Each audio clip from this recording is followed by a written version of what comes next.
Lil Yachty is back with a really surprising new dive into psychedelic rock of all things. I just got through listening to the end of Let's Start Here, full stop, and top to bottom this is a really fantastic new direction for the artist, and he really needs it. He's in desperate need of a switch up at the moment. I don't think he's ever really faded out of the public eye because of his personality and network the guy has, but I really thought we were going to be stuck with another bloated trap project since Poland took off completely, almost to the point I think people will be disappointed that he doesn't follow that sound. Like many other people, Lil Yachty was my soundtrack for my final years of high school. It felt like I couldn't get away from it with summer songs and his really consistent features.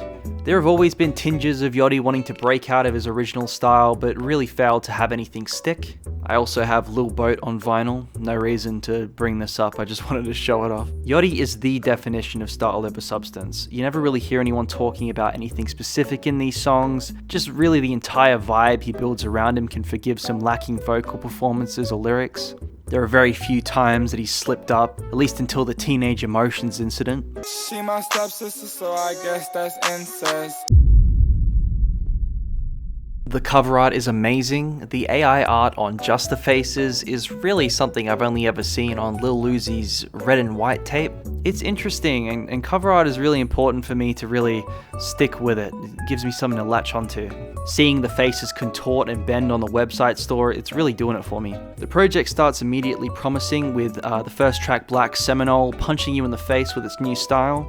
It's just this new texture that we haven't seen in Yachty's music before, and for the better part of the album, he tackles that sound pretty well. The track Drive Me Crazy is a standout, just so funky and smooth. The end of the previous track has like a Bob Ross sample, it just blends into it perfectly with good vibes. And then I've Officially Lost Vision is an awesome pairing song right afterwards. It does the equivalent of taking what Drive Me Crazy built and just stretching it back into shape.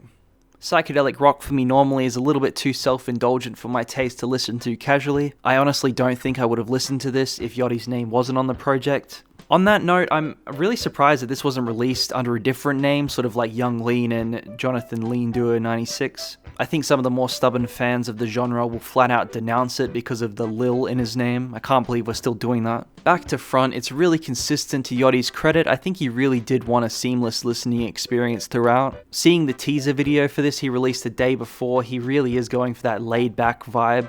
To me, this is the equivalent of Cucumber Slices Over the Eyes, an album that you would put on in the background while like building a birdhouse or something, just sort of idle hands and idle minds, just keeping them busy. The biggest issue with the album, and it's something that's been consistent his whole career, is unfortunately Yachty himself. I love the guy, but his vocals are sometimes just really unpleasant. Normally this isn't too much of an issue, but we have these beautiful and consistent soundscapes with brilliant contributions from other fantastic singers, that it's almost disappointing when we have a song with just Yachty on it. He has some standout moments early on, but by the end of the album I'm pretty much over his voice. Since it is so seamless, I felt the Failure interlude track was pretty redundant. I love the message, but it just ends up jamming the flow up. But overall, I think it's really good. Give it a listen. Definitely going to pick myself up a copy of the vinyl. Just go into it with an open mind and stick with it to the very end. And thanks for listening to me to the very end. Thanks for listening. I'll see you soon.